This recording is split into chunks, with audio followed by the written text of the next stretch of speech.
Dr. Yvette Blount, thank you so much for joining me today. Thank you for having me. Many Australians are now in the situation where they have to work from home, and for some it will be the first time they've done this. What's your advice to them? Well, for individuals, what they are going to have to do is have very clear understanding from their managers about what the expectation is, when they need to be available, how productivity will be measured, how they will work with their team. And also, too, they're going to have to think about their home arrangements, because their partner's likely to be having to work from home too, and they might have their children at home, all sorts of things. So they're going to have very clear communication with their managers, with their team members, with their families about how it's all going to work. Well, that's right. I just keep seeing photos on social media of people now forced to work with their partners, with their kids. Yes. How do people find the right balance? Well, it's really, really difficult, I think. It's communication. So it's about saying to your manager, I'm going to be available in the morning from 7 till 12. Then what you do is you take over looking after the children or whatever it is, and then your partner is available at a different time. There's all sorts of different ways that you can manage that. But just bear in mind, for a lot of people, they don't have a separate home office that they can work from. They might be in a shared house. They might be in a very small apartment. So and in the past, what they could do is go to a co-working centre or go to a cafe, and you can't do that now.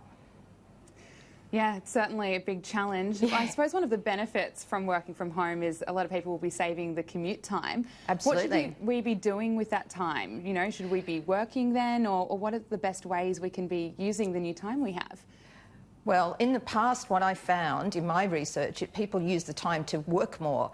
But I don't think that that's productive. I think it's better if you can use that time to maybe go out for a walk in the sun, maybe spend some more time with your family, think about planning your day. Try and use this time.